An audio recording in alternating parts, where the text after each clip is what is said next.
Family કેમ છો? મજામાં? જય માતા, જય મંગલ, મહાદેવ મહાદેવ. તો અત્યારે તો તમને બધાને ખબર છે કે આપણે સુરત આવેલા છીએ અને સુરતનો વિડીયો પણ આપણે મૂકી દીધેલો છે અને આવ્યા છીએ અમારા મોટભાઈના ઘરે. અને આજ કંઈક અલગ પ્રોગ્રામ છે અમારે. શું પ્રોગ્રામ છે સીલું? વાડીએ ખાવા જવાનું ગાર્ડનમાં. તો જો આ બધું તૈયાર કરી નાખ્યું છે. બાજરાના રોટલા છે અને શાક છે. શેનું છે?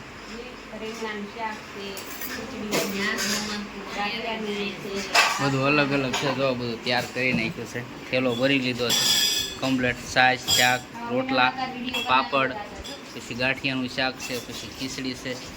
અમારે ખીચડો જો બહુ તોફાની થઈ ગયો છે. તો થઈ ગયું છે બધું કમ્પ્લેટ અને ધીમે ધીમે બધા તૈયાર થાય છે. અમારા કલ્પેશભાઈ આ તો કંટાળી ગયા છે કલ્પેશભાઈ અમારે. અને સામે જો રોટલા બને છે. અમારે સેજલબેન રોટલા બનાવે છે. અને અમારા મોટા બેન થોડાક તકલીફમાં છે એટલે આવશે નહીં. તો બસ આપણે ફટાફટ કમ્પ્લીટ કરીને હવે નીકળી સીધા જવાનું છે આપણે ગાર્ડનમાં. વિડીયોમાં ઠેઠ સુધી બિના રહેજો. વિડીયો ગમે તો લાઈક શેર અને સબસ્ક્રાઈબ ખાસ કરી નાખજો.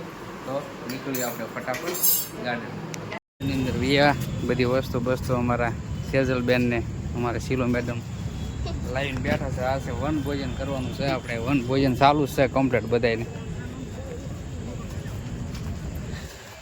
હા બધા શું છે અલગ અલગ વન ભોજન કરવા આવે બધા. જો ગાર્ડનમાં અમારા કાવ્યાબેનને મોજ આવી જાય છે. કા કાવ્ય જો અહીંયા બધા વન ભોજન કરવા આવેલા છે. આપણે કેમ બધા વાડીએ જાય અને વાડીએ ઘરેથી ટિફિન લઈને પછી બેઠા બધા ખાતા એમ આ લોકો બધા અહીંયા વન ભોજન કરવા આવે એટલે આપણે કંઈક આવું આયોજન ગોઠવેલું છે મસ્ત. જો મસ્ત ગાર્ડન છે, જોરદાર ગાર્ડન છે. તો આપણે બધા ફટાફટ, કારણ કે એ 2 ફેરા મારવાના બાકી છે, તો એ ફેરા મારીને આવે એટલે આપણે થોડીક વાર વાટ જોવાની છે. પછી થોડીક વાર વાટ જોઈને પછી બધા આવે એટલે આપણે વનભોજન ચાલુ કરી દેવાનું. કેમ કહીએ વનભોજન ચાલુ કરી દેવાનું કમ્પ્લીટ. વસ્તુ જોવો તમે, કારણ કે ઘરેથી બનાવીને લાવવાનું હોય અને મજા આવશે. તો અલગ અલગ બધા એ રીતે જ બધા વેકેશન છે એટલે લોકો બધા ગાર્ડનની અંદર જ આવે વનભોજન કરવા. તો વિડીયો ગમે તો ખાસ કરીને લાઈક શેર અને સબસ્ક્રાઈબ કરી નાખજો. અને અમારે 2 જણ આવે એટલે પછી આપણે વનભોજન કમ્પ્લીટ ચાલુ કરી દેવાનું છે. ચાલો છે અને કેટલું મસ્ત વાતાવરણ છે અમારે. જો હરિતાબેન ધીમા ધીમા આલ્યા ઢીંગડી. તો બસ કાંઈ નહીં, હાલો તો ધીમે ધીમે બધા આવી ગયા છે કમ્પ્લીટ. જોવા કલ્પેશભાઈ, વિપુલભાઈ, કાજલબેન, સેજલબેન, અમારા ભાઈબેન પ્રિયંકા, કાવ્યા, હરિતા. તો આ રીતનું કંઈક વનભોજન હોય ને અહીંયા જો બધે વનભોજન જ ચાલુ છે કમ્પ્લીટ. અને સામે બહુ મસ્ત ગાર્ડન છે ઓલી સાઈડ. બિલ્ડિંગ જોવો આના વચ્ચે છે તો મસ્ત પવન આવે. લોકેશન બહુ 1 નંબર છે.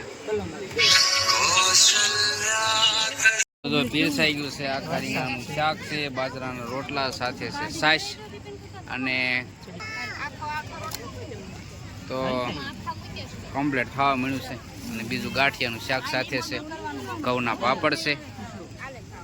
અને આજ તો મજા આવવાની છે. કલ્પેશ મજા આવવાની છે, બહુ મજા આવવાની, બહુ મજા આવી જવાની છે. કારણ કે ગાર્ડનમાં આવ્યા છે એટલે મજા આવશે બધાને.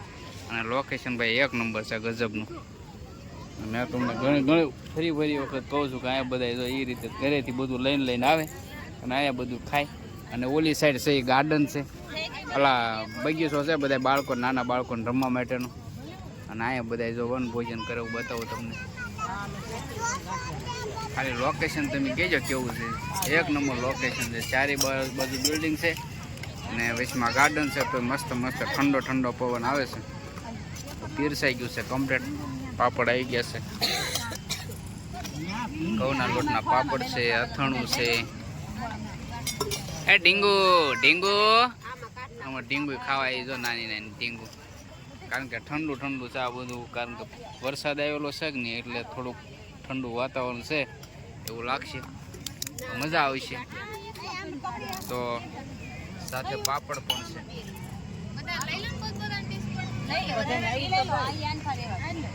તો વિડીયો ગમે તો ખાસ કરીને શેર કરી દેજો. અને જો તમને આગળથી બતાવું કેવા બધા વન ભોજન કરવા બેસી ગયા છે. જો આપણી જગ્યા ખાલી છે, ત્યાં આપણે બેસી જવાનું છે. તો હાલો બધા વનભોજન કરવા. આપણા ગામડા તો વાડીએ ખાતા હોય, પણ અહીંયા તો ભાઈ ગાર્ડનમાં ખાવા આવ્યા છે. હા, ગાર્ડન ભોજન કહેવાય. ગાર્ડન ભોજન કેવું? ગાર્ડન ભોજન કહેવાય. કેવું કહેવાય કલ્પી? ગાર્ડન ભોજન કહેવાય. આ કંઈક અલગ ભોજન છે. આપણે અહીંયા વાડી હોય નહીં ભાઈ. સુરતમાં અમારા કાજલબેન કહે છે. હા, એટલે અમે અહીંયા ગાર્ડન ભોજન કરવા આવ્યા છીએ બધા. હા મેડમ, જો તમે શું આવ્યા? ગાર્ડન ભોજન કરવા આવ્યા? તો હાલો બધા ગાર્ડન ભોજન કરવા ફટાફટ આપણે ફેમિલીને પછી કરીશું મોજ મસ્તી અને મજા. તો વિડીયોમાં ઠેડું બનાવી દેજો, મજા આવે છે. તો ખાઈ પીને બધા જોઈ મેં તો કમ્પ્લીટ થઈ ગયા છે. પ્રિયંકા આવી જો કેટલું પણ ખાવું ક્યાર ના ખાય, બધાની પહેલા ના ખાય તો હજી ખાવો ચાલુ જ છે ખાવાનું. જુઓ બધાની છેલ્લે ઊભા થાય છે. છેલ્લે ડબ્બો લઈ લીધો જુઓ. હજી ખીચડી હોય તો આ થોડીક એટલે ખાઈ લે એવું છે. આ જો રોટલા પીડ્યું ન રહેવું જોઈએ કાંઈ.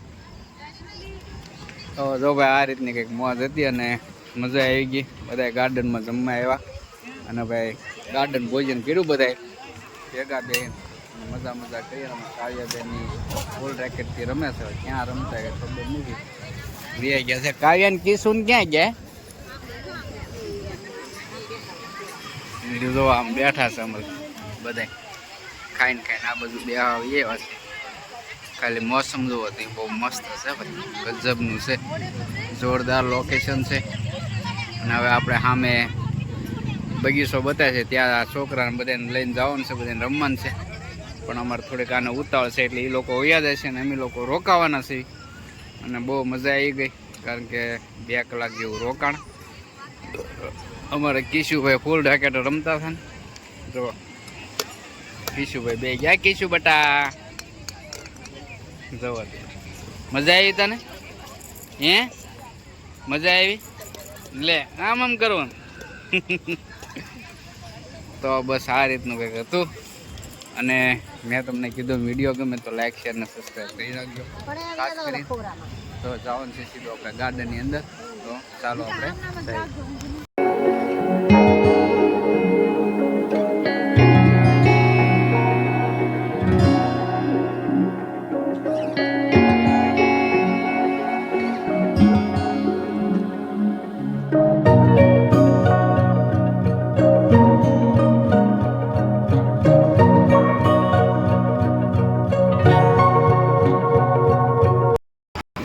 બાળકો ભાઈ રાજી થઈ ગયા. કઈ મસ્ત અલગ અલગ બધી રાઈડ્યું છે. જો રાઈડ બધી ઘોડાની છે, પછી જમ્પિંગની છે, બધી અલગ અલગ બધી રાઈડ્યું છે.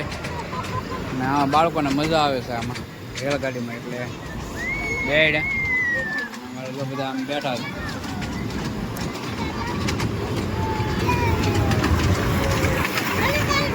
બધો પૂરો, કારણ કે ગાર્ડનમાં આટા મારીને થાકી ગયા. અમારે બધા પાછળ હાલ્યા આવે. મજા આવી છે સેજલબેન? બહુ મજા આવી ગઈ. કેવી મજા આવી? બહુ મજા આવી બેટા. હે તને કાવ્યા? બહુ મજા આવી. અમારે કાવ્યાબેન બધાને મજા આવી ગઈ છે. બહુ મોજ કરી. ને જો આમાં તો ભાઈ થોડુંક ટિકિટ વાળું હતું એટલે મજા થોડીક ઓછી આવી ને થોડીક નહીં વધારે. અમારે કાવ્યાબેનને અમારે મજા આવી. તો બસ બીજું તો કાંઈ નહીં. હવે જઈએ છીએ આપણે સીધા ઘરે અને એનો વ્લોગ કરીશું પૂરો. અને હવે મળીશું નવા વ્લોગમાં.